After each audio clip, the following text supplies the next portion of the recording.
Buenas noches, ¿cómo están?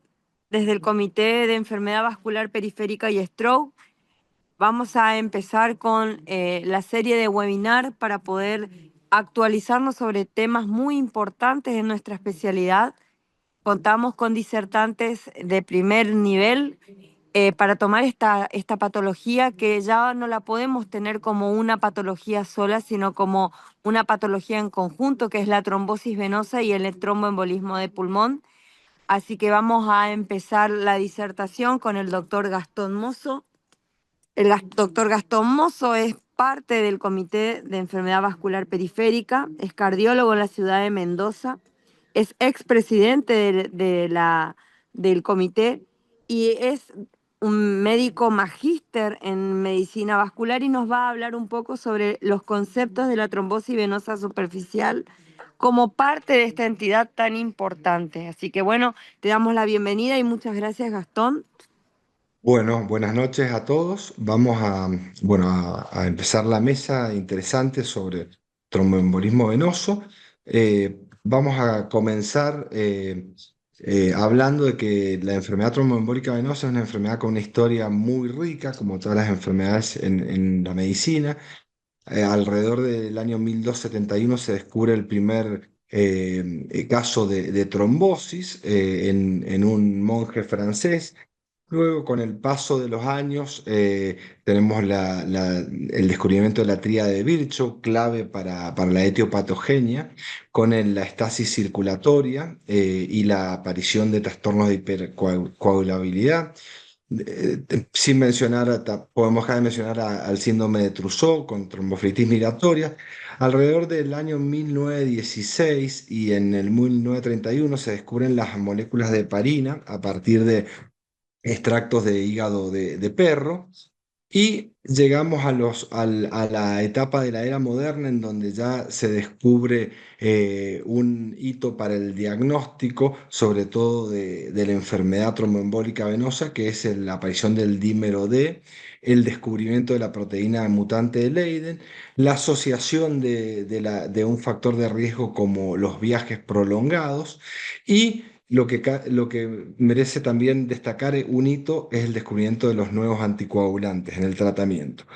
Desde el año 2015, la Asociación de Hematología Internacional trata de que la enfermedad tromboembólica venosa se considere como las diferentes patologías como parte de un mismo problema. Y por eso es que voy a destacar a la trombosis venosa superficial como parte de la misma. En honor al tiempo, pero sin dejar de mencionar que la tríada de Virchow a nivel de las trombosis venosas superficiales es clave con la participación de la injuria endotelial, la estasis venosa y el estado hipercoagulable. Tengamos en cuenta que los principales factores de riesgo para todo lo que es la enfermedad tromboembólica venosa, es importante destacar la historia familiar, la hospitalización con su reposo prolongado, ¿ah? Las enfermedades que condicionan la aparición de trombosis, como por ejemplo enfermedades que provocan el enlentecimiento circulatorio, enfermedades que provocan aumento de trombogenicidad, como las neoplasias, situaciones fisiológicas como el embarazo o estados hormonales con aumento de la trombogenicidad. Y por supuesto, la edad. Como mencionamos previamente, no podemos hablar de trombosis venosa superficial, ni de trombosis venosa profunda, ni de TEP como parte de entidades aisladas, sino son en realidad parte de un mismo proceso.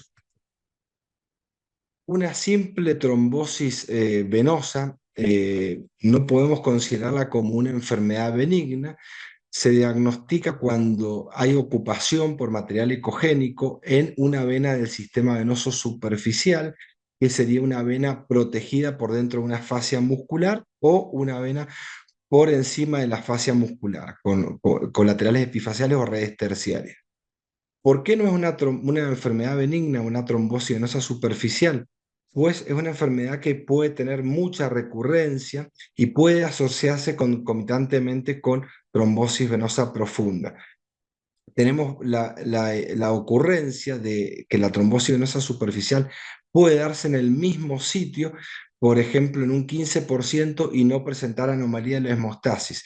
Y por supuesto, cuando la trombosis venosa superficial se asocia a TEP y a trombosis venosa profunda, hay alta probabilidad de que haya alteraciones de la hemostasis, sobre todo antecedente previo de tromboembolismo, elevación del factor 8, aparición de proteína mutante factor 5 de Leiden. Y la tasa de recurrencia de estas trombosis es muy alta, es entre un 15 y a un 20%. Las trombosis venosas superficiales, que son las trombosis que ocurren en las venas intrafaciales o la vena safena interno magna o la safena externa o parva o las venas intersafénicas como la vena de Giacomini, ocurren en un 60-80% involucrando la unión safeno-femoral. Por eso es de destacar la importancia, porque es una trombosis que se asocia a una altísima probabilidad de hacer una trombosis venosa profunda y hacer un tromboembolismo pulmonar. Por otro lado, la vena safena parva, entre un 10 a 20% tiene la localización de todas las trombosis venosas superficiales y en un 62% involucra a la unión con la vena poplitea, llamándose unión safeno-poplitea. Entonces, las trombosis venosas superficiales tienen un alto porcentaje de comprometer la unión o la entrada a las venas profundas y, por ende, provocar una TBP y posterior TEP. ¿Cómo se produce este mecanismo? Se produce como bien dijimos recién, por la concomitancia, el compromiso de las uniones safeno-femoral o safeno-poplitea.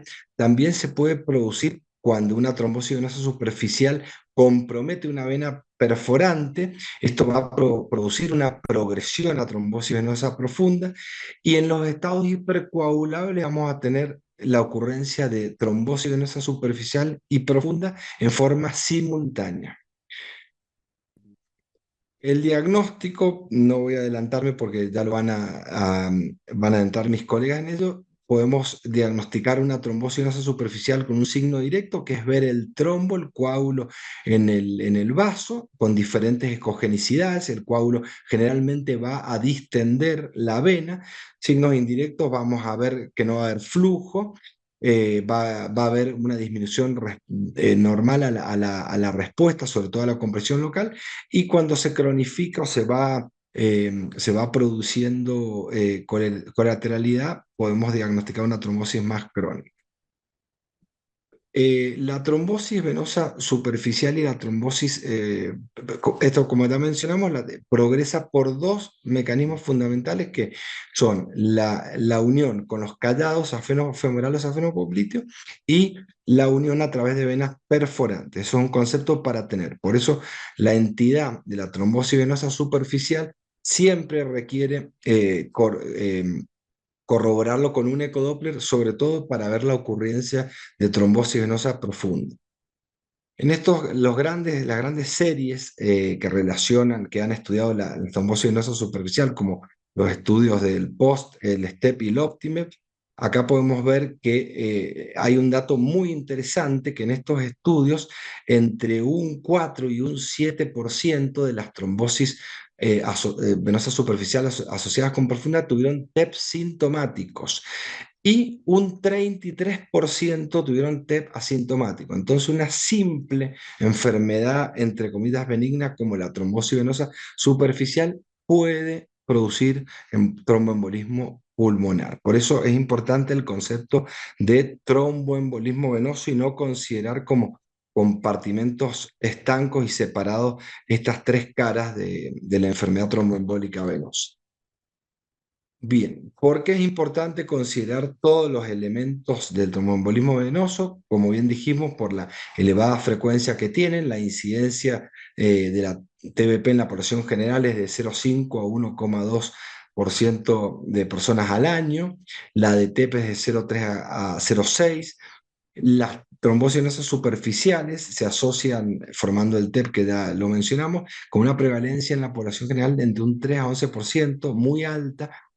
tienen una alta mortalidad, ubicándola como tercera causa dentro de las enfermedades cardiovasculares. La trombosis venosa pulmonar y el TEP son la principal causa de muerte en hospitalizados, sobre todo en pacientes postquirúrgicos, y aún un 20% muere antes de realizar el diagnóstico o con un diagnóstico bastante tardío. Es una enfermedad muy recurrente, lo que ocasiona altos costes en salud, sobre todo cuando ocurre el síndrome postrombótico o la hipertensión pulmonar postrombótica. Es importante que tenemos que reconocerla. La trombosis venosa superficial prácticamente es un diagnóstico clínico, es un fenómeno inflamatorio que tiene diferentes grados. Es una enfermedad, al ser superficial, muy florida, provoca mucho dolor al paciente, pero el diagnóstico hay que corroborarlo con eco. Y esto es importante para hacer un diagnóstico oportuno y un tratamiento precoz. ¿Para qué? Para prevenir las complicaciones de la trombosis, como son la progresión a TEP y potencialmente a TEP, y sobre todo para prevenir una complicación muy grande que es el síndrome postrombótico.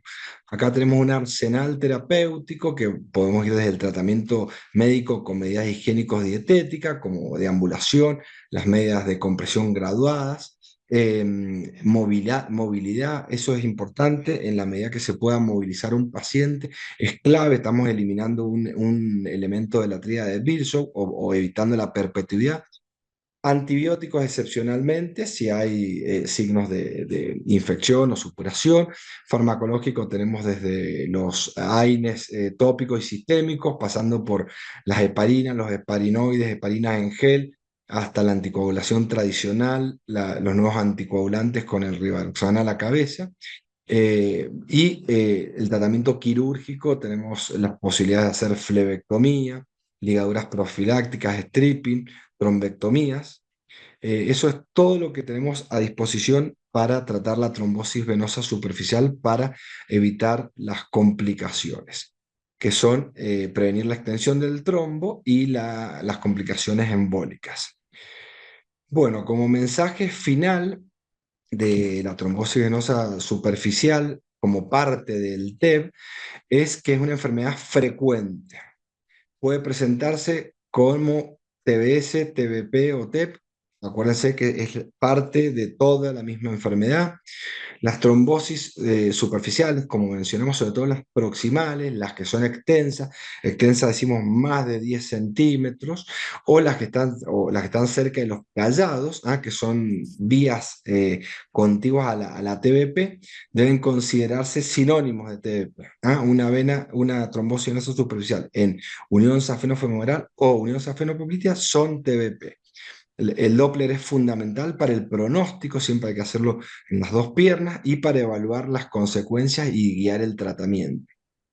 Bueno, la decisión de anticoagular es de vital importancia, como ya reiteramos, para disminuir la morbimortalidad, sobre todo la mortalidad aguda y la cronicidad, como el síndrome postrombótico y la hipertensión pulmonar.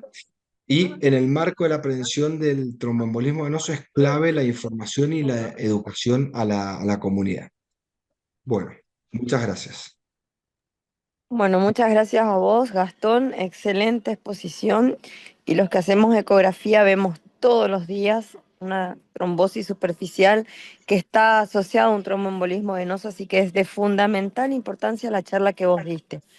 Vamos a continuar con la siguiente charla, que está dada por el doctor Dovidio, que hoy no pudo contar con nosotros en forma presencial, así que nos grabó su charla y él va a hablar de lo que es la trombosis venosa profunda y lo que queremos es transmitirle un poquito lo que es la trombosis a la imagen, porque una cosa es decir una trombosis venosa, como mostró recién Gastón, que fue muy elocuente, y otra cosa es ver el trombo dentro de la vena y lo que esto lleva. Así que, bueno, pedimos a Jorge que empiece la grabación.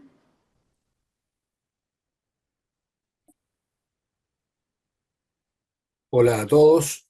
Soy el doctor Adrián Dovidio y es un honor haber sido invitado a participar como orador de este webinar del Comité de Enfermedades Vasculares Periféricas y Stroke de la Federación Argentina de Cardiología, y vamos a hablar de conceptos de tromboembolismo venoso y su diagnóstico clínico ecocardiográfico. La idea es que vamos a hacer síntesis conceptuales para que sea más didáctico y poder guardar estos conceptos básicos. No tengo conflicto de intereses. Concepto 1. Trombosis venosa profunda y tromboembolismo pulmonar constituyen una sola entidad, que es el tromboembolismo venoso. Recuerden que el TEP ocupa el tercer lugar en mortalidad después de la enfermedad coronaria y el stroke, que es responsable casi del 10% de la mortalidad de la población adulta, 5 a 10%, y que la mayoría, lejos, por kilómetros, de las trombosis venosas profundas, de los tromboembolismos de pulmón, tienen su origen en las venas de los miembros inferiores. Este señor es Virchow, que es el que describió su clásica tríada absolutamente vigente de hipercoagulabilidad, injuria endotelial y éstasis venosa. Una reseña histórica. Acá a la izquierda, William Harvey, descubridor de la circulación cardíaca. John Hunter fue el primero que habló de que la trombosis se debía a la oclusión de la vena por un coágulo de sangre. Y además describió el tromboembolismo de pulmón. Este es Virchow, el que acabamos de hablar, o Virchow, o Virchow, como lo quieran nombrar.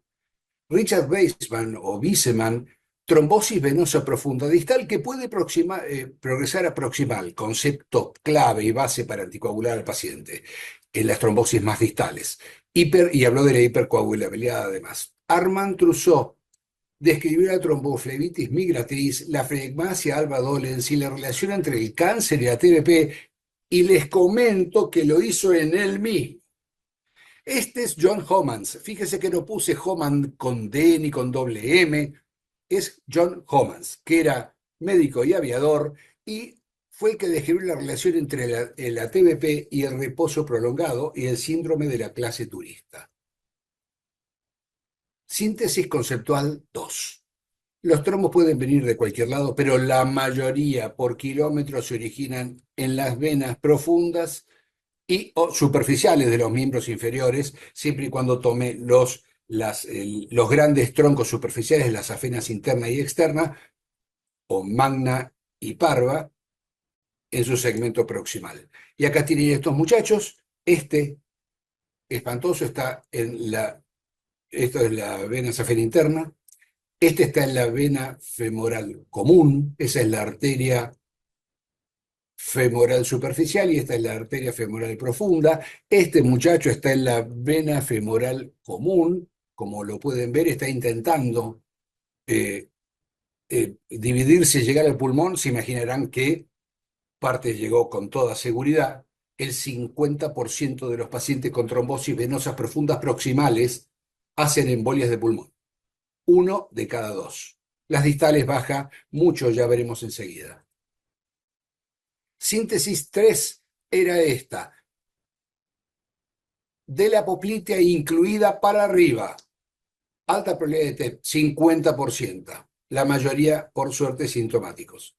Y por debajo de la pantorrilla baja al 2 al 4%. A 4%. Factores predisponentes. Los fuertes: cirugía mayor, hospitalización reciente, tromboembolismo venoso previo, síndrome antifosfolipídico, cáncer activo. Acá se los dejo para que los tengan. Esto es además muy importante tener en cuenta de todos los pacientes: la historia familiar, la hospitalización, que el flujo sanguíneo esté reducido, como son los viajes prolongados, que el paciente esté en reposo, la inactividad, etc. Injurias venosas, hay que tener en cuenta las fracturas, la cirugía, las lesiones musculares graves por traumatismo, el aumento de los estrógenos. Por eso las pacientes embarazadas tienen más incidencia de tromboembolismo venoso. Que tenga enfermedades crónicas, como el cáncer, la enfermedad pulmonar obstructiva crónica, la enfermedad renal, las enfermedades inflamatorias o la obesidad, que es un factor de riesgo muy importante. Y sepan que cualquiera puede tener un coágulo, pero el riesgo se incrementa con la edad. Estos son los scores de Wells para trombosis venosa profunda y para TEP. Esto siempre digo que es muy sencillo y hay que llevarlo, hay que tenerlo siempre a mano.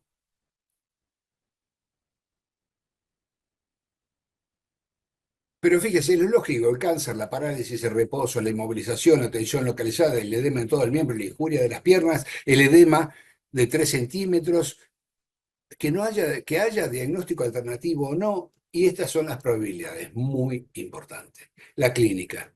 La ecografía es el método de diagnóstico por imágenes más clínico que existe. Y esto creo que es lo más importante de la síntesis conceptual 6. Ustedes no van a encontrar lo que no buscan y no pueden buscar lo que desconocen. Entonces, cuando uno ve una persona que tiene un miembro, fíjese como siempre, por favor, los estudios venosos se hacen en posición de pie, siempre y cuando el paciente pueda estar de pie. La trombosis venosa profunda es una de las pocas condiciones en que en pacientes internados, si no se puede estar sentado o acostado. El resto, todos los estudios venosos se hacen en posición de pie y no vengan a informarme, por favor, redes venosas o patología venosa que no sea la trombosis en un paciente acostado porque están mintiendo. ¿Qué ven? Edema unilateral, y este es el caso real al que correspondía este eco real, una trombosis venosa profunda. Miren cómo el coágulo se ve, la vena está dilatada, el coágulo está presente, hay ausencia de compresividad. Está bien, comparen con la normalidad y acá este coagulito hermoso, acá tienen el tamaño que tenía. Y este es el dibujo formal y real que se llevó este paciente.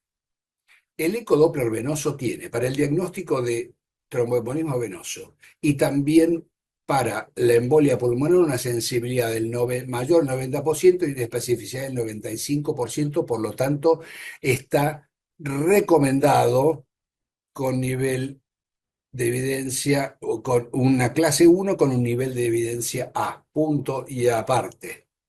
Hay que buscar estos muchachos, particularmente si un paciente viene con dilatación ventricular derecha, sin otra causa reconocida, y edema unilateral. Estos son los 7 pasos, los 7 steps que diseñé para orientar y ordenar el diagnóstico de la trombosis venosa profunda. Saber cómo hablar de estos muchachos que están acá.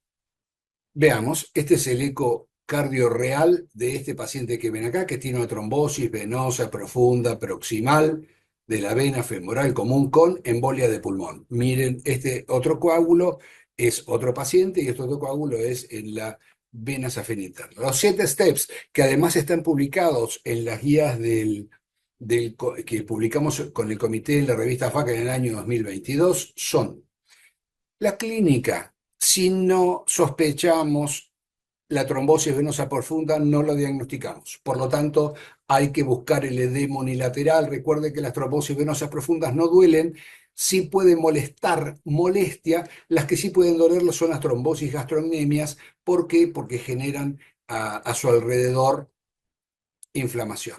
2, identificar el coágulo. 3, ubicarlo. ¿Dónde está? Dijimos que es muy importante. Hasta la poplitea incluida, que son las TBP proximales, y desde la poplitea en adelante, hacia abajo, son las TBP distales. La evolutividad, eso lo vamos a ver viendo la ecogenicidad del trombo, las adherencias del trombo. Un trombo muy fresco prácticamente no se ve. Es hipoecogénico respecto de la masa muscular. Los isoecogénicos como estos son trombos agudos, más o menos, o subagudos, y los crónicos son más hiperecogénicos, hasta que se transforman en estructuras fibróticas. ¿Qué severidad tienen? O sea, su extensión. ¿Existe tromboembolismo de pulmón o no? Fundamental. Y si hay secuelas o no. Estos son los 7 steps que les invito a probar si es útil. Realmente a mí me sido muy útil a lo largo desde el año 90 hasta hoy. Esto es muy sencillo. Los coágulos y el aspecto de la vena. Los coágulos que se pueden ver, aquí están. La vena está dilatada, coágulo en su interior. Este es isoecogénico, este es hiperecogénico, con ausencia de respuesta a la compresividad local y distal con el transductor, y flujo ausente o presente en desfiladeros. Puede haber colateralidad, por supuesto. Este es el concepto como síntesis conceptual importantísimo. Las venas normales se comprimen, las arterias no. Los trombos oclusivos no se pueden comprimir. Es más, si usted no ve coágulo, pero la vena no la puede comprimir, hay un trombo adentro y es hiperagudo. Y las parciales pueden tener también una compresividad parcial. Todos los coágulos son parecidos, como esta maravilla de Tigres, pero no son iguales. Hablando de las características del coágulo, el coágulo hipoecogénico aldogonoso, móvil, poco adherido, deformable y con la vena dilatada es agudo. En cambio, esto claramente, miren la diferencia, tiene como estrías, tiene líneas de fibrosis. Estos son coágulos claramente crónicos. Tiene textura rígida, fuerte adherencia, etc.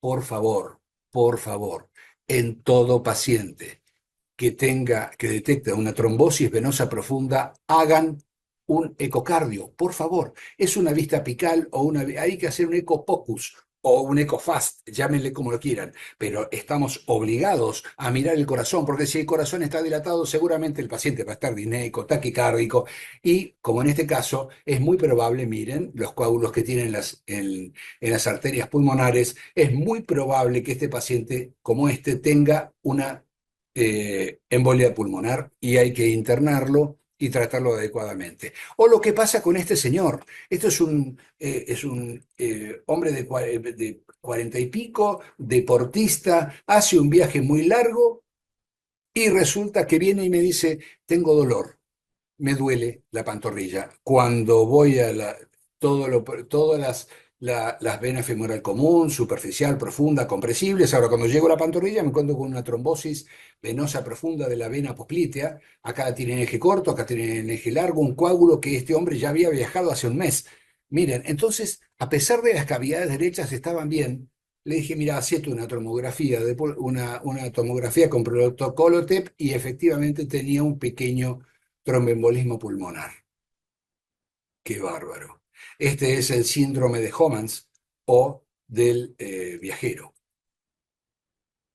Bien, esta otra señora tiene esta viborita dentro de su vena femoral común que está ahí. Mírenla, realmente es enorme y no tiene dilatación del ventrículo derecho.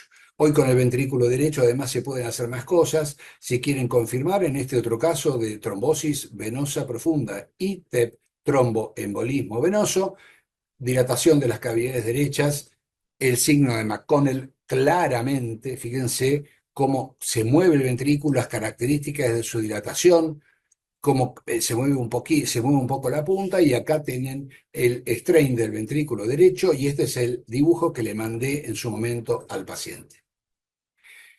Factores de riesgo para progresión: que el dímero D esté elevado, que la trombosis sea extensa, o sea, más de 7 milímetros de diámetro máximo, que estén múltiples venas involucradas, que tenga más de 5 centímetros de longitud. Acá los pueden ver. Miren cómo este es una trombosis parcial con flujo en desfiladeros. Que tenga cáncer activo, que tenga historia previa de TEP y que el paciente esté internado.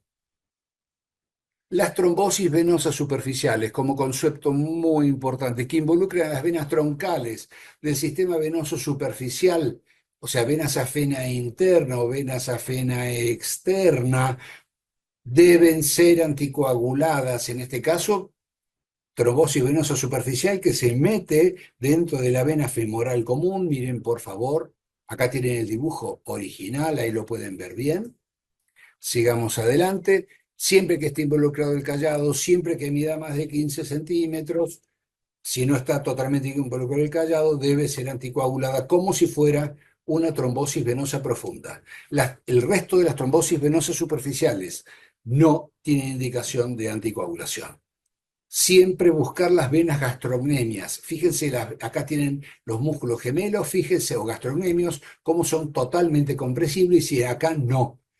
Acá está involucrada las venas gastrocnemias que drenan en la vena poplita que también estaba involucrada en la trombosis. Esta señora también había viajado hace un mes y si bien se le había hinchado la pierna, pero no había venido porque dijo que no, también había viajado un viaje largo y cuando miro la vena femoral común, miren esta viborita, más que víbora es una anaconda que tiene dentro de la vena. A esta paciente este mismo día se le indicó el ecocardio era normal, no tenía dilatación de cavidades derechas. El mismo día se le indicó un tromboembolismo, un ATAC con protocolo de TEP y no tenía nada. Y la evolución, parece mentira, pero fue favorable.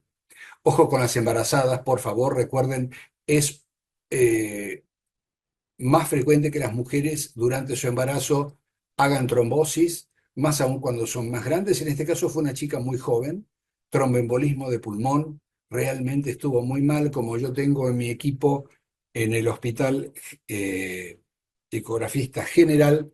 Miren la ecografía del bebé que estaba muy bien y ahí tienen el tremendo coágulo que ocupaba prácticamente todas las venas profundas desde la femoral común. O esta paciente, nunca olvidarse de las venas de los miembros superiores y cuello. Esta paciente tenía, realmente es uno de los casos más importantes que he visto. Esta paciente tenía edema de esclavina, cáncer de ovario en fase 4 y tenía esta trombosis venosa profunda que involucraba la vena cava superior y realmente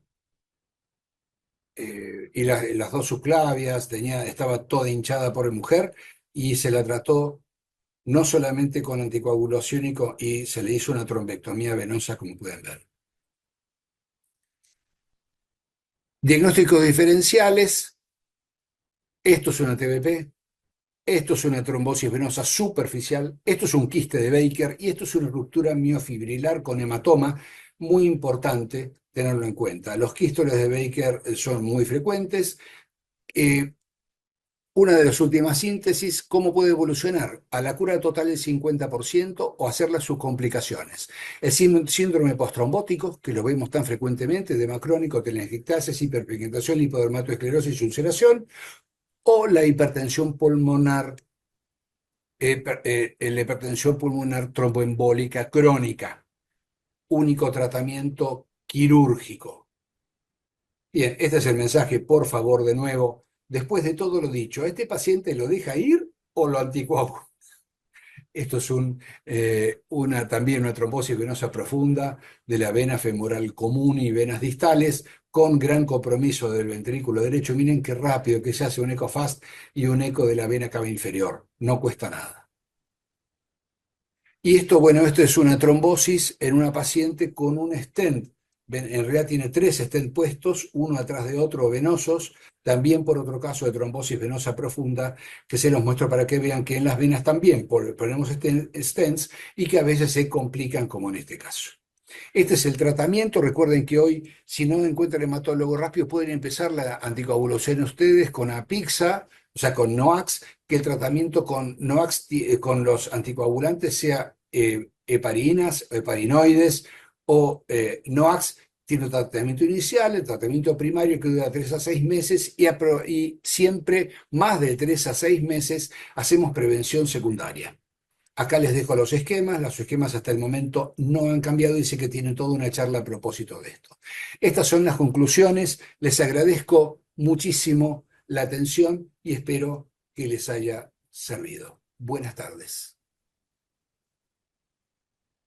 Muy bien, bueno, excelente Adrián, la verdad que muy conciso, muy práctico, muy directo, muy claras todas las apreciaciones, realmente un lujo, realmente un lujo. El tema, por cierto, da para mucho pero en honor al tiempo tenemos que ir un poquito más rápido, si no nos quedamos sin tiempo para algunas preguntas o aportes adicionales.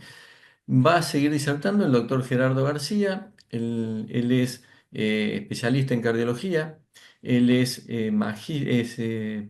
profesor docente en la Universidad de La Plata. Forma parte del Comité de Stroke y Medicina Vascular. Está en el staff docente del curso que nosotros damos de ecodoppler vascular. Y en fin, tiene una serie de antecedentes bastante importantes. Pero más allá de eso, es una persona muy aplicada en sus disertaciones y suele hacerlo con mucha pericia. Así que va a ser un lujo escucharlo también. Él va a hablar sobre tromboembolismo pulmonar concretamente. Te dejo, Gerardo. Bueno, José, bueno, muchas gracias por la presentación. Y bueno, para mí es un placer participar en estos webinars, como siempre lo hacemos. Tratamos de hacer lo mejor posible, dejar mensajes importantes para todos los que están del otro lado de la pantalla y esperamos que puedan aprender un poco de esta patología. No sé si se ve y se escucha bien, José. Sí, sí, sí, se ve muy bien Perfecto. y se escucha bien. Sí, sí. Bueno, yo voy a hablar, gracias, yo voy a hablar de lo que es el trombolismo pulmonar, siguiendo un poco en lo que es el lema del webinar de hoy, y reflexionando un poco de lo que hemos aprendido de las dos charlas anteriores. ¿Sí? Hemos aprendido un poco de los factores de riesgo que tienen los pacientes, los síntomas que tienen, la fisiopatología. Pero sin duda, si uno se pone a pensar todas las dos charlas anteriores, la complicación más temida de esto es cuando un paciente empieza con algunos síntomas de trombosis venosa superficial o profunda y estas migran el pulmón, y seguramente esta es la complicación más temida. Y tenemos que tener en cuenta también que hay diferentes escenarios clínicos donde el tromboembolismo pulmonar puede estar presente, ¿sí? Ya que esta patología puede presentarse en diferentes tipos de pacientes y comorbilidades. Podemos tener, por ejemplo, este paciente de 34 años joven, pero que está en hemodiálisis, que tuvo una trombosis venosa en el miembro superior derecho, o esta mujer no tan añosa con algunos factores de riesgo, que consultó por un cuadro de disnea de 7 días de evolución y de un edema unilateral del miembro inferior derecho, pues este hombre de 69 años con múltiples factores de riesgo y el cual presentó un dolor torácico seguido de síncope y catalogado como muerte súbita. Y la verdad que si nos ponemos a pensar, todos estos tipos de trombos de diferentes lugares nos van a llevar a un mismo lugar. Y lamentablemente ese lugar no es Roma, sino que todos estos trombos van a ir directamente al pulmón, generando una alta tasa de morbimortalidad en los pacientes. Entonces, lo primero que tenemos que tener en cuenta es que el tromboembolismo pulmonar es una urgencia cardiovascular por las altas chances de morbimortalidad que puede tener nuestro paciente. Hay que tener en cuenta también que debemos pensar en esta patología, sobre todo en síntomas que aparecen en pacientes añosos, pacientes que más comorbilidades tengan. Si mi paciente tiene una trombosis venosa profunda, como hemos visto antes, también tiene una mayor incidencia de tener un trombolismo pulmonar. Y esta patología implica un pronóstico que puede ser de alto riesgo en cuanto a mortalidad hablamos. Pero el problema, como vamos a ver en las diapositivas siguientes, es que muchas veces la presentación clínica es poco específica y es por eso que tenemos que tener en cuenta algunos aspectos que vamos a revisar más adelante. Como ya se habló en la charla anterior, el tromboembolismo venoso representa el tercer síndrome cardiovascular agudo, y se estima actualmente que en el mundo hay una incidencia de cerca de 110 casos cada 100.000 habitantes, pero también hemos aprendido que esta incidencia aumenta a medida que los pacientes son añosos, y es así que a partir de los 40 años el riesgo se duplica cada 10 años, de forma tal que a partir de los 70 años el riesgo o la incidencia es de 700 pacientes cada 100.000 habitantes. Esta patología es muy peligrosa porque si nosotros no la diagnosticamos a tiempo y no la tratamos a tiempo, la mortalidad puede rondar cerca del 30%. Pero por supuesto que esta mortalidad va a depender de cuán afectación esté el árbol pulmonar. Entonces, si el árbol pulmonar tiene una afectación pequeña en donde se cataloga como un TEP de bajo riesgo, la mortalidad es menos del 1%, pero si es un TEP muy grande que afecta a un gran área pulmonar, por supuesto que la mortalidad va a estar por encima del 15%, y si mi paciente ya tiene un TEP y está en estado de shock cardiogénico, la mortalidad es mayor del 60%. Y cuando hablamos de riesgo, de pacientes de bajo, intermedio o alto riesgo, tenemos que también entender que fisiopatológicamente no todos los pacientes van a sufrir una complicación inesperada para el TEP, sino que la fisiopatología o la mayor afectación se ve cuando el árbol arterial pulmonar se afecta entre un 30 y un 50%, porque es un porcentaje en el cual en el árbol arterial pulmonar se empiezan a desencadenar una serie de mecanismos fisiopatológicos como vasoconstrictores y diferentes mediadores químicos que lo que hacen es aumentar en forma importante la presión de la arteria pulmonar. Esto repercute en las cavidades derechas cardíacas, llevando a un cuadro de dilatación de cavidades derechas y falla cardíaco derecho, donde finalmente podemos llegar a un shock cardiogénico. Pero el problema es que cuando este mecanismo fisiopatológico se instala en el paciente, cada uno de estos parámetros que van a afectar en mayor medida se van a ir perpetuando en forma potencial hasta que mi paciente finalmente puede llegar a un shock cardiogénico. Y es por eso que uno de los conceptos más importantes es definir, cuando nosotros tenemos un paciente con TEP, tratar de ver si mi paciente, en primer lugar, tiene algún grado de inestabilidad hemodinámica, ya que esto implica un alto riesgo de mortalidad temprana. Estamos hablando que hay mortalidad dentro de los 30 días o aquella mortalidad intrahospitalaria. Y es por eso que es fundamental, para no llegar a estos cuadros, a este estadio final de la enfermedad, hacer un buen diagnóstico de la enfermedad. Y para ello nos vamos a valer de múltiples parámetros, parámetros clínicos, parámetros de laboratorios, parámetros de imágenes, y con todos ellos nosotros vamos a empezar a interpretar el cuadro y tratar de llegar a un diagnóstico adecuado. Sabemos que los pacientes, lo primero que tenemos que pensar son todos aquellos factores de riesgo, no solamente del paciente, sino del entorno, que puedan estar relacionados con una mayor o una menor probabilidad de que mi paciente tenga un tromboembolismo pulmonar. Entonces, si mi paciente tiene algún síntoma y tiene antecedentes previos de una cirugía de cadera, un traumatismo, cáncer, terapia de reemplazo molar o diferentes factores, este paciente puede tener una mayor o menor probabilidad de tener un tromboembolismo pulmonar. Pero el problema principal radica en los síntomas. Sabemos nosotros, y todos los que estamos acá escuchando, y todos sabemos que los pacientes, que hay síntomas clásicos que se correlacionan con el TEP, como es la disnea, aquella tos o aquel dolor de torácico de tipo pleurítico o de puntada. A veces pueden aparecer hemóptisis, síncopes, y son síntomas que todos conocemos muy bien para el TEP. Pero el principal problema es que cuando los pacientes consultan por estos síntomas, muchos de estos síntomas no son TEP, sino que son otras patologías. Entonces surge el inconveniente de que desde el punto de vista clínico muchos de los signos y síntomas que tiene el paciente para el TEP son poco específicos. Eso llevó en los años a generar diferentes scores o reglas de probabilidad, en donde nosotros vamos a juntar diferentes parámetros clínicos, y estos parámetros clínicos nos van a dar una mayor o una menor probabilidad de tener TEP. Y es así como crearon, se formularon diferentes múltiples reglas de índices de probabilidad, en las cuales la regla de Wells, la de Ginebra o la ISDEP son las más conocidas, ¿sí?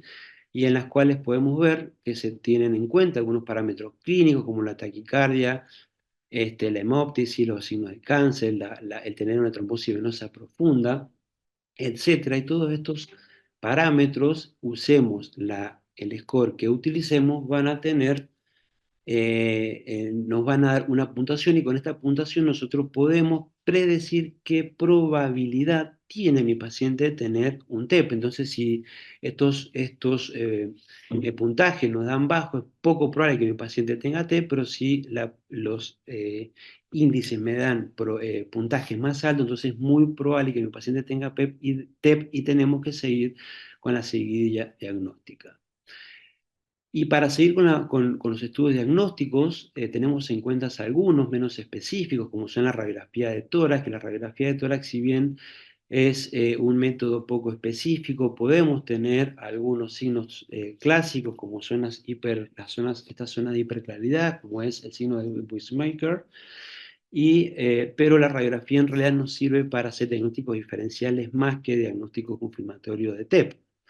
También el electrocardiograma es un método de imagen muy importante, porque recordemos que los pacientes muchas veces consultan con síntomas como dolor precordial, disnea o signos de falla cardíaca derecha, entonces uno piensa que este paciente puede tener un infarto agudo de miocardio o una insuficiencia cardíaca, entonces el electrocardiograma es fundamental, porque si nosotros pensamos la fisiopatología del tromboembolismo pulmonar y vemos que en el transcurso de la afectación puede haber alguna dilatación de presiones y volúmenes de cavidades derechas, estas pueden desviar su eje hacia la derecha y presentar signos típicos en el electrocardiograma, como es el patrón de Mecking-Wade o los bloqueos de ramas derechas o las arritmias supraventriculares. Y cuando tenemos estos parámetros en el electrocardiograma, tenemos que sospechar el TEP. También es muy conocido el dímero D. Recordemos que el dímero D siempre va a estar elevado en un paciente que tenga TEP y tiene un alto valor predictivo negativo. Entonces, si nosotros tenemos un dímero D que nos da negativo en un paciente con sospechamos de TEP, es muy probable que mi paciente no tenga TEP, entonces es un marcador bioquímico muy útil a la hora de hacer un diagnóstico. Pero el inconveniente del dímero D es que tienen otras múltiples causas, como son inflamación, hemorragia, traumatismos, cáncer u otras entidades que podemos tener un dímero D aumentado y tenemos que tenerlas en cuenta a la hora de solicitar este biomarcador en pacientes con sospecha de TEP. Otros dos biomarcadores importantes son el ProBNP y el BNP, que están aumentados en pacientes con TEP, pero son marcadores de mal pronóstico porque implican o nos indican que este ventrículo derecho puede estar agrandado o funcionando mal. Lo mismo pasa con las troponinas, que las troponinas pueden estar aumentadas en pacientes con TEP, pero al indicar injura miocárdica son pacientes que van a tener una mayor mortalidad. Entonces, cuando nosotros tenemos una sospecha de tromboembolismo pulmonar, tenemos que pasar a hacer estudios más específicos para poder confirmar el diagnóstico de esta patología, y es por eso que nos valemos de algunas imágenes de preferencias en las cuales la angiotomografía pulmonar es el método de elección, ¿sí? ¿Por qué? Porque está disponible en la mayoría de los centros. Muchas veces no hay tomografía en los centros en los cuales estamos trabajando, pero tenemos acceso a otro centro y derivación para hacer el diagnóstico. Y la angiotomografía pulmonar nos va a dar una información y diagnóstico de arterias pulmonares a nivel segmentario y subsegmentario con una alta especificidad. Otra de las ventajas de la angiotomografía es que también nos va a dar una idea del tamaño de las cavidades derechas, que como vamos a ver más enseguida, el tener cavidades derechas dilatadas en un paciente con TEP implica un peor pronóstico. Pero podemos tener algunos casos especiales en los cuales los pacientes son muy jóvenes, tenemos pacientes embarazadas, tenemos pacientes que ya tienen algún antecedente de una anafilaxia o una reacción adversa al método de contraste que utilizamos para angiotomografía, o los pacientes pueden tener algún grado de afectación renal, entonces la angiotomografía no es una opción en este grupo de pacientes y por eso es que utilizamos la gamografía pulmonar. La gamografía pulmonar es ideal en este grupo de pacientes y nos puede hacer un diagnóstico de tromboembolismo pulmonar. El otro método de imagen utilizado es la angiografía pulmonar, hoy por hoy considerado el gold estándar, simplemente porque tiene una altísima sensibilidad y especificidad para hacer un diagnóstico de embolismo pulmonar, sobre todo porque tiene, a diferencia de los otros métodos, puede detectar trombos más pequeños entre 1 a 2 milímetros.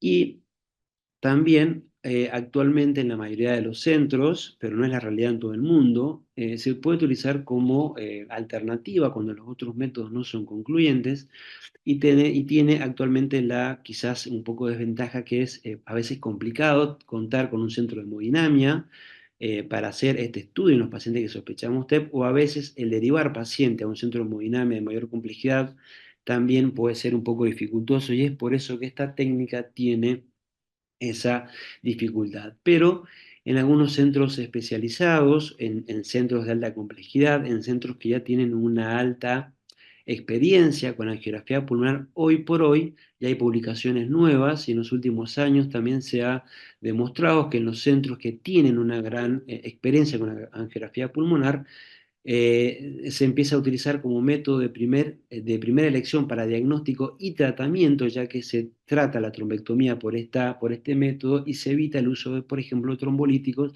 y todos los riesgos que los trombolíticos implican. La resonancia magnética, es muy útil, pero debido a la poca disponibilidad y al tiempo largo de escaneo, se utiliza con menos frecuencia, así que la dejamos de lado. Y sí utilizamos otra técnica de imagen que es muy importante, que es la ecocardiografía. Sabemos que la ecocardiografía es un método ideal porque está disponible en todos los centros, en la mayoría de los centros que uno trabaja, incluso en los consultorios, y también la ecocardiografía tenemos un gran beneficio en cuanto a lo que es costo-beneficio, y es ideal para esta técnica de imágenes. La ecocardiografía, a través de la evaluación del circuito pulmonar, el tamaño de las cavidades, la pulsidad, la hemodinámica del flujo, es una técnica de elección para el diagnóstico de tromboembolismo pulmonar. El ecocardiograma nos va a dar múltiples parámetros ecocardiográficos, y si nosotros jugamos con todos estos parámetros que nos da la ecocardiografía, podemos tener hallazgos más específicos de TEP, hallazgos que nos indican peor pronóstico o hallazgos que nos indican una mortalidad precoz. Entonces, como vimos en la clase anterior, si tenemos un ventrículo derecho que está grande, que no se contrae la pared libre, pero se contrae bien la punta, o hay signos de aumentos agudos de presiones pulmonares, entonces son parámetros muy específicos para pensar en un tromboembolismo pulmonar.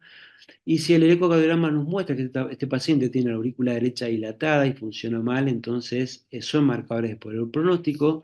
Pero si además de estar dilatado encontramos en la ecocardiografía un tromboembolismo pulmonar, un foramen lugar permeable, son además marcadores de mortalidad precoz, y tenemos que tener en cuenta este método de imagen. El transesofágico y el eco 3D también son técnicas útiles que las utilizamos en situaciones especiales. No nos olvidemos nunca también a la hora de hacer imágenes, que ya lo vimos en la charla anterior, que es el Doppler venoso, porque esto siempre tenemos que buscar trombosis venosa profunda cuando tenemos un tromboembolismo pulmonar, y es así como nos recomiendan las guías. Y por último, ya para ir terminando, mensajes finales: tener en cuenta siempre que pensamos en TEP si mi paciente está en alto riesgo, en shock o hipotensión, o si el paciente está estable, porque depende en qué situación esté el paciente, es la mayor intensidad en la cual vamos a hacer el diagnóstico y el tratamiento, y estos son los esquemas que utilizamos para hacer un buen diagnóstico y tratamiento. Y por último, y muy importante, recordar todo lo que hemos visto en la clase que yo les acabo de dar, hablando de parámetros clínicos, de parámetros de imágenes, sobre todo buscar tamaño y función del ventrículo derecho, y parámetros de laboratorio, como son los biomarcadores, porque con todos estos parámetros, si lo empezamos a jugar, podemos estratificar a mi paciente en bajo o alto riesgo, y a partir de ahí ofrecerle un exquisito tratamiento terapéutico, que es lo que vamos a ver en la siguiente charla. Muchas gracias. Bueno, Gerardo, excelente exposición. Te agradecemos mucho, muy concisa y precisa.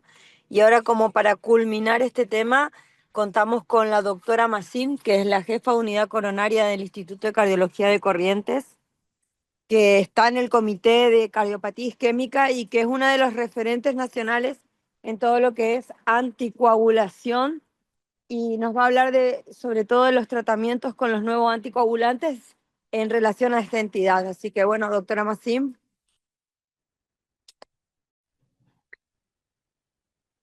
Hola, buenas noches. Agradezco a la doctora Titieski por invitarme a participar de este webinar. Yo voy a hacer referencia a lo que es el tratamiento de la enfermedad tromboembólica. Cuando hablamos de enfermedad tromboembólica, podemos hablar de cualquiera de las entidades, ya sea de la trombosis venosa profunda o de la embolia de pulmón, y muchas veces coexisten ambas, y cuando nosotros encontramos una, debemos ir a buscar la otra por el examen complementario que se ha mencionado anteriormente. Vamos a hacer especial énfasis a lo que hacen referencia a las guías y mencionar algunos de los trabajos nuevos que se han presentado en los congresos y que permiten que tomemos diferentes conductas en este grupo de pacientes. En primer lugar, vamos a decir que cuando hacemos el diagnóstico de un tromboembolismo pulmonar o una trombosis venosa profunda, tenemos que hacer la estadificación de riesgo de la embolia de pulmón. Y estos pacientes, cuando son estadificados, evalúan el riesgo de mortalidad temprana a los 30 días. Y los pacientes pueden ser clasificados en alto riesgo, intermedio, que puede ser intermedio alto, intermedio bajo, o bajo riesgo. Y los indicadores de riesgo son la inestabilidad hemodinámica, los parámetros clínicos del PESI, la disfunción del ventrículo derecho y los biomarcadores elevados. Si todos estos datos están presentes, el paciente es de alto riesgo. Si el paciente tiene 3 de estos elementos pero no tiene inestabilidad hemodinámica, es de riesgo intermedio alto, y si tiene 1 o 2 es de riesgo intermedio bajo, y si ninguno de ellos está presente es de riesgo bajo. Esta valoración es muy importante porque especifica el tratamiento. La definición para esta guía de inestabilidad hemodinámica en el embolismo pulmonar son pacientes que tienen manifestaciones clínicas de paro cardíaco, que necesitan de resucitación cardiopulmonar, shock obstructivo cuando tienen hipotensión menor de 90 o necesidad de vasopresores, o tensión arterial mayor o igual a 90 a pesar de un estado hemodinámico estable, pero tiene estado de hipoperfusión en los órganos, o tiene hipoperfusión persistente con una presión arterial menor de 90 o una caída de la presión sistólica mayor o igual a 40, por lo menos que se mantenga más allá de 15 minutos sin que exista una causa que lo justifique, como ser una arritmia, hipovolemia o sepsis. Entonces, cuando nosotros sospechamos TEP, siempre tenemos que hacer un eco Doppler bedside o un eco a la cabecera del paciente. Este paciente puede tener signos de inestabilidad hemodinámica y disfunción del ventrículo derecho. Inmediatamente vamos a hacer un angio-TAC, confirmamos el diagnóstico, tiene alto riesgo y debemos proceder al tratamiento al respecto. Siempre que el paciente tiene inestabilidad hemodinámica en el marco de la embolia de pulmón, es muy importante primero optimizar el volumen. Como vemos acá, debemos hacerlo en un lapso de 15 a 30 minutos y luego o inmediatamente utilizaríamos vasopresores inotrópicos. Norepinefrina y dobutamina son los agentes que vamos a utilizar, y las guías nuevas publicadas en 2019 recomiendan con una indicación clase 2 al uso del ECMO. Sabemos que si el paciente tiene compromiso ventricular derecha, hay una dilatación de las cavidades derechas, hay insuficiencia de la válvula, hay aumento del estrés parietal, hay activación neurohumoral, liberación de marcadores inflamatorios, hay alteración de la oferta-demanda de oxígeno, hay hipoxia, hipuria tisular. Esto reduce la contractilidad, baja el volumen minuto, baja la precarga y prácticamente se genera el círculo vicioso del shock obstructivo que termina en la muerte del paciente. Por lo tanto, si estamos en presencia de un paciente de alto riesgo y el paciente no tiene contraindicaciones a trombolíticos, debemos utilizar trombolíticos. Podemos utilizar TPA o streptoquinasa. El TPA, 100 miligramos en 2 horas, 0,6 miligramos por kilo en 15 minutos, máximo una dosis de 50 miligramos, o streptokinasa 250 unidades de carga en 30 minutos, seguido de 100.000 unidades hora por el lapso de 12 o 24 horas. Siempre tenemos que tener esta tabla, que son las contraindicaciones absolutas y relativas a trombolíticos, porque si estas contraindicaciones están presentes, no podemos utilizar estos agentes, al menos en forma sistémica.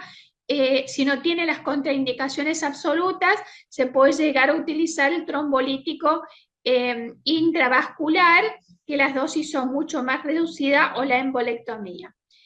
El mayor beneficio se observa cuando usamos el trombolítico dentro de las 48 horas, pero el tratamiento se puede extender por 6 a 14 días. El tratamiento de reperfusión con terapia trombolítica cuando hay deterioro hemodinámico es una recomendación 1B, y la alternativa que se ubica en estas guías nuevas del 2019 es una recomendación 2A con nivel de evidencia C, la embolectomía, o el tratamiento guiado por catéter con aspiración del trombo. Esto es muy común, digamos, en pacientes que tienen un riesgo relativo de sangrado. Entonces, los pacientes son alto riesgo, tienen que utilizar norepinefrina y dobutamina, es recomendación 2A con nivel de evidencia C, y el ECMO, que tiene que ser considerado como un nivel de recomendación 2B con nivel de evidencia C. Si el riesgo del paciente es intermedio, todos los pacientes deben recibir un NOAC. Cualquiera de ellos podemos utilizar apixaban, dabigatran, edoxaban o rivaroxaban, y es que están indicados por arriba de los nuevos anticoagulantes como una recomendación 1A, y cuando los pacientes están tratados previamente con un anticoagulante tradicional, siempre el ring debe estar por debajo de 2 para iniciarlos, y si hay alguna contraindicación a utilizar los NOACs y tenemos que cabalgar estos, luego de la enoxaparina, tenemos que tener 2 ring en rango para considerar que el paciente está bien anticoagulado. Los nuevos anticoagulantes están contraindicados en insuficiencia renal severa. Apixa se puede usar con un ring entre 15 y 30, debajo de esos están contraindicados el embarazo y el síndrome antifosfolipídico. Siempre la recomendación del tratamiento de la embolia pulmonar es, tiene que utilizarse el team multidisciplinario para tratar de estadificar estos pacientes y ver cuál es la mejor estrategia. Esto es una recomendación clase 2A con nivel de evidencia C. Y se puede colocar un filtro en la vena cava inferior, se puede considerar en pacientes que tienen contraindicaciones a la anticoagulación, o aquellos pacientes que tienen un TEP recurrente, como vemos acá. Las recomendaciones en el momento del alta, o para darlo el alta a la casa, los pacientes que tienen un tromboembolismo de bajo riesgo, debemos utilizar los nuevos anticoagulantes y los podemos tratar ambulatoriamente en su domicilio. Esto es una recomendación 2A con nivel de evidencia. Este tratamiento que vamos a realizar en forma ambulatoria. Por lo tanto, si estamos en presencia de un TEP, inmediatamente que lo recibimos hasta que lo estadificamos y hacemos los exámenes complementarios para estadificar el riesgo, debemos anticoagularlo. El anticoagulante de elección es la enoxaparina. Si no disponemos de la misma, se puede utilizar heparina no fraccionada, pero es por sobre la recomendación es la enoxaparina. Si los pacientes tienen inestabilidad hemodinámica, se califican como alto riesgo, luego de obtener los biomarcadores, la inestabilidad hemodinámica, los parámetros clínicos, y inmediatamente, si no tiene contraindicaciones, vamos a implementar la reperfusión. Por la evaluación de riesgo, si los pacientes tienen un riesgo intermedio alto y no tienen contraindicaciones, podemos valorar la terapia de reperfusión con trombolíticos, y si los pacientes son intermedio bajos, deben ser hospitalizados y deben recibir los nuevos anticoagulantes. Y los pacientes que son de bajo riesgo pueden ser tratados en forma ambulatoria. Hay diferentes variables que están asociadas a mayor sangrado y fundamentalmente son los pacientes de edad avanzada, el sexo femenino, los que tienen antecedentes de alguna alteración de la coagulación, plaquetas menor de 100.000, antecedentes sangrado previo, comorbilidades, un estado inflamatorio, fallo renal, clearance menor de 30, una cirugía mayor, un trauma, una diátesis hemorragia, un cáncer activo o un ACV isquémico previo. ¿Cuánto tiempo debe durar la terapia para los pacientes que tienen un tromboembolismo pulmonar, una trombosis venosa profunda? Mínima 3 meses. Y luego tenemos que individualizar el riesgo de recurrencia. Y acá está establecida esta tabla que el riesgo de recurrencia los califica de bajo riesgo, intermedio y alto riesgo de recurrencia. Aquellos pacientes que tienen un cáncer activo, los que tienen más de un episodio de trombosis venosa profunda o embolia de pulmón, o sea, la embolia recurrente, o los que tienen síndrome antifosfolipídico, deben ser anticoagulados de por vida. Y después vamos a ir evaluando si los pacientes requieren, en lugar de 3, 6 meses de anticoagulación, y si debemos estudiar alguna deficiencia de la coagulación cuando finalizamos la anticoagulación. El régimen de anticoagulación, entonces, por mínimo 3 meses, como vimos acá, se puede extender la anticoagulación, sí se puede extender la anticoagulación en pacientes que tienen una trombosis venosa recurrente, y se debe extender en forma indefinida la anticoagulación en aquellos pacientes que no encontramos un factor identificable como causante de la embolia de pulmón. También tienen que extender la anticoagulación algunos pacientes que no toleran el anticoagulante y que deberían extender la anticoagulación podrían llegar a utilizar, por ejemplo, aspirina para prevención de futuros eventos. Eso lo contemplan las guías. Y el régimen de anticoagulación para los pacientes con trombosis venosa profunda o embolia de pulmón activa, inicialmente era considerada la enoxaparina como la recomendación DOSA con nivel de evidencia A, pero luego que surgieron varios ensayos, algunas alternativas pueden ser, por ejemplo, edoxaban o rivaroxaban con recomendación 2A con nivel de evidencia B y C para edoxaban y rivaroxaban respectivamente. Acá abajo tienen listados los ensayos que utilizaron estos fármacos en pacientes con cáncer. El estudio OCU6, del cual nuestro centro participó en pacientes con cáncer asociado a tromboembolismo pulmonar, vemos que edoxaban tuvo un impacto similar a dalteparina, es decir, que fue un efecto de no inferioridad y no se evidenció grandes riesgos de sangrados generales, pero el sangrado mayor fue menor con dalteparina.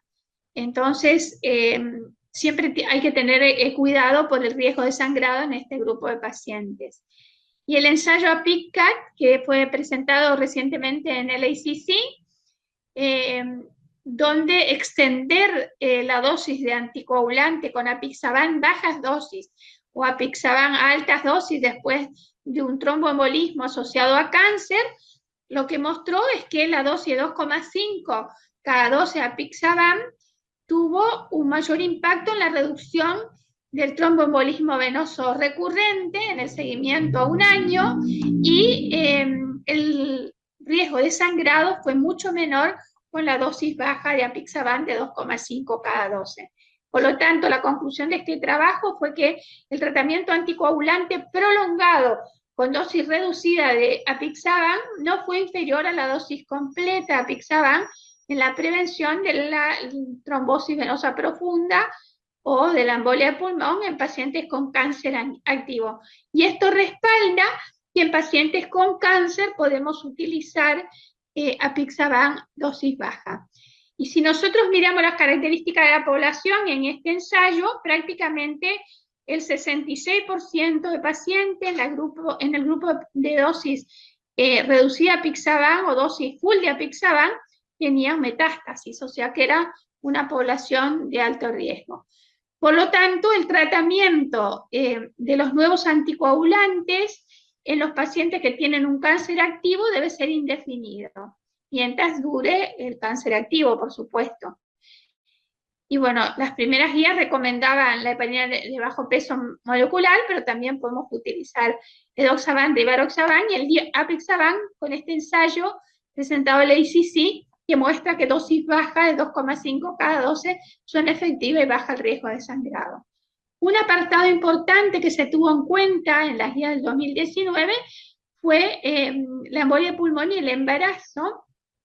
La heparina no fraccionada es una recomendación 1B en pacientes sin inestabilidad hemodinámica, pero si los pacientes tienen inestabilidad hemodinámica, tienen alto riesgo, se podría hacer una trombolisis local en el sitio guiada por hemodinamia o una embolectomía, y esto es una recomendación 2A con nivel de evidencia C.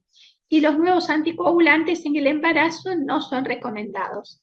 Como mensajes finales podemos decir que el TEP de alto riesgo siempre se tiene que anticoagular desde el momento que hacemos el diagnóstico hasta que lo estadificamos, y ni bien lo estadificamos y lo consideramos que es de alto riesgo, debemos considerar el uso de terapia trombolítica, debemos tener en mente las contraindicaciones absolutas y relativas para utilizar estos fármacos, y si tienen contraindicaciones relativas, ver si estos pacientes no pueden usar la trombolisis local.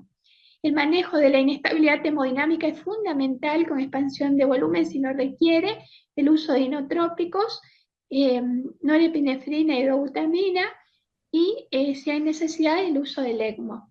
En los pacientes de riesgo intermedio o alto y bajo hay que hospitalizarlos y son útiles las dosis de los nuevos anticoagulantes. En los pacientes de bajo riesgo, el tratamiento ambulatorio con nuevos anticoagulantes, tanto para la trombosis venosa profunda como para la embolia de pulmón. La duración mínima de la anticoagulación debe ser 3 meses, se puede extender de 3 a 6 meses, depende de la causa que localicemos, y en cáncer activo indefinido, esa extensión de la duración debe ser de por vida o mientras dure el cáncer activo. En el TEP y el embarazo, la heparina de bajo peso molecular y con inestabilidad hemodinámica, la trombolisis local y o la embolectomía. Y en el síndrome antifosfolipídico, aún hoy se recomienda la warfarina. Muchas gracias por su atención. Bueno, excelente, excelente, doctora, como siempre, aportando sobre este tema tan importante. Y bueno, tenemos panelistas de primer nivel que nos van a, no sé si tienen preguntas, el doctor Ascona, el doctor Nagy y la doctora María José Castro, si tienen preguntas o alguna acotación para poder ir cerrando la mesa. Primero las damas, así que María José. ¿Qué tal? Buenas noches.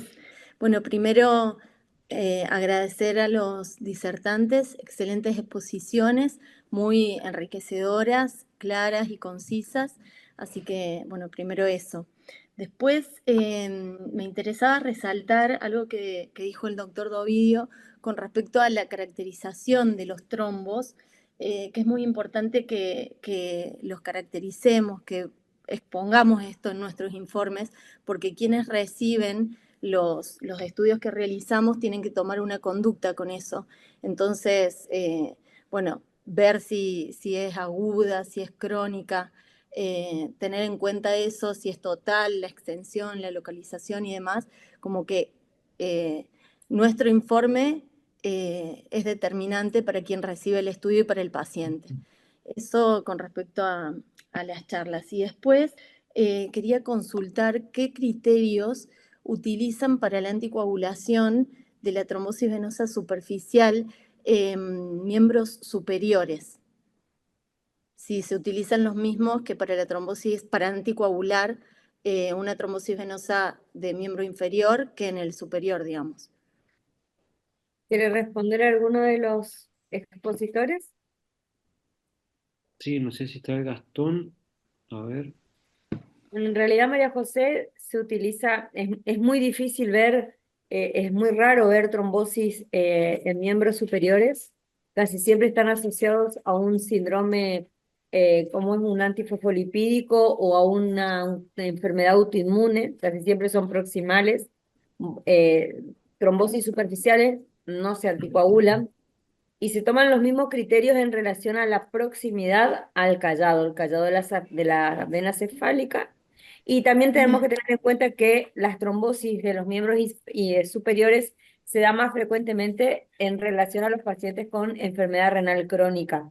Entonces ahí la cosa se complica un poco más y ya tenemos que estar en conjunto con el nefrólogo viendo a ver cuál es la situación del paciente, si la causa es la fístula, si la causa es un síndrome como es un paraneoplásico, si la causa es un síndrome, un lupus, es muy frecuente el debut en chicas jóvenes, una trombosis de miembro superior de subclavia, por ejemplo, subclavia axilar, como manifestación inicial de una colágenopatía. Eso se trata exactamente igual que una trombosis venosa profunda. Bien. Ahí, perdón, ¿no? Si me dejas un detalle nomás, eh, las trombosis venosas en miembros superiores, tengamos en cuenta que hay un montón de dispositivos, catéteres que actualmente se colocan, los También, marcapasos, etcétera, etcétera. Y por otro lado, los paraneoplásicos con respecto al cáncer. El cáncer como paraneoplásico y sobre todo el cáncer de mama, no es muy infrecuente que te trombosis la axilar o que te trombosis la subclavia. Entonces, la prevalencia no es tan baja. Lo que pasa es que muchas veces pasa desapercibido y en cuanto al tratamiento, es tal cual, hay que anticoagularlos como las directrices que escuchábamos recién. De paso, agrego un detalle. Recordemos que el 35% de los pacientes que se mueren por un síncope se mueren por un síncope por TEP que no fue diagnosticado, ¿sí? Recordemos que a pesar de todo, de lo que estamos hablando, de lo que se sabe y que ha sido espectacular y es una muestra porque fue muy rápido todo, no ha bajado la mortalidad. No ha bajado la mortalidad por TEP y no ha aumentado el diagnóstico precoz por sí, TEP. Evidentemente hay sitios oscuros y uno de los sitios oscuros son las trombosis de las ilíacas. ¿Cuántas veces vemos pacientes que tienen esas varices del plexo pélvico, vulvares, enormes, y nos quedamos con la idea de que solamente es un síndrome varicoso y punto, y hasta dónde y cuándo estudiamos ese sector, que es un sector que en realidad no se lo estudia mucho, salvo contadas ocasiones, salvo, no sé, que se sospeche un síndrome de May-Turner en la embarazada por compresión de la vena, y bueno, se haga una gamografía, un angio-TAG y demás. Eso por un lado como consideración y reflexión. Y después quería preguntar también, a veces hay duda o controversia en los tiempos de tratamiento, y me refiero a veces las situaciones son claras, ¿no es cierto? Pero yo tengo situaciones provisorias que me generan o me pueden generar una trombosis. Por ejemplo, una cirugía de cadera. Pero si esa cirugía de cadera le hago yo heparinoprofilaxis, pero a la vez y en la evolución me hace una trombosis venosa, pero en paralelo encuentro trombosis venosa superficial, aunque no esté cerca del callado. Y pregunto para un poco, pues son preguntas prácticas. ¿Esto me habilita a extender el tiempo del tratamiento anticoagulante? En vez de tenerlo 21 días, 2 meses, 3 meses, lo extiendo mucho más porque considero que hay una situación en paralelo más allá de la temporaria, ejemplo, síndrome antifosfolipídico, un cáncer oculto, que no lo vi, o inicio un poco la búsqueda de esas patologías adicionales que no se sabían y en función de eso veo.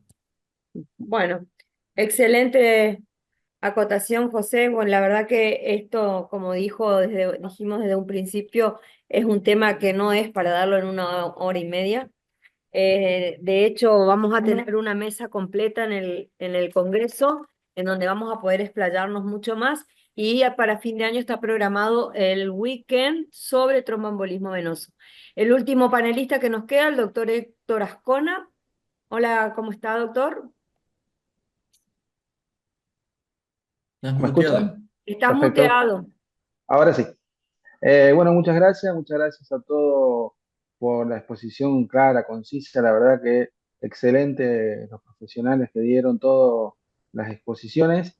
Eh, Nada, yo creo que un poco haciendo referencia a lo que decía el doctor Mozo en cuanto a los estudios del sistema venoso superficial y la trombosis superficial con compromiso sobre el sistema venoso profundo, cuando vemos en el callado en los callados, básicamente, en el callado del safeno y también safeno popliteo.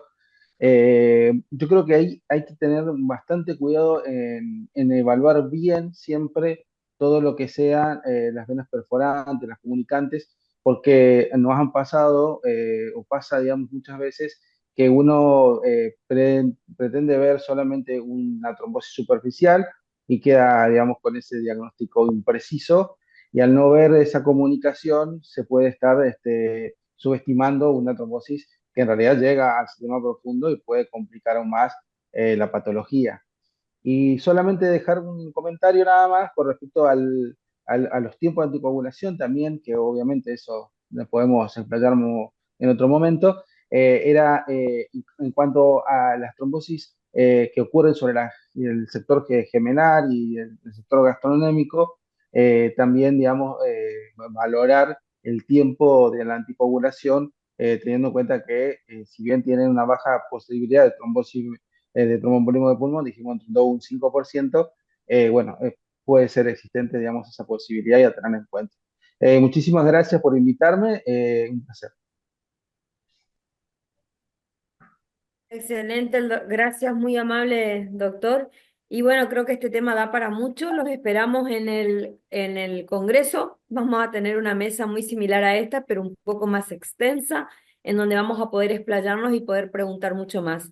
Agradezco a la gente que se quedó hasta esta hora. La verdad que el webinar es un método que vino para quedarse, por ahí no tan cómodo, pero bueno, estamos Estamos intentando hacer todo lo posible para poder llevar la actualización a todos los colegas en un tema tan sensible, tan importante y tan extenso como es el tromboembolismo venoso.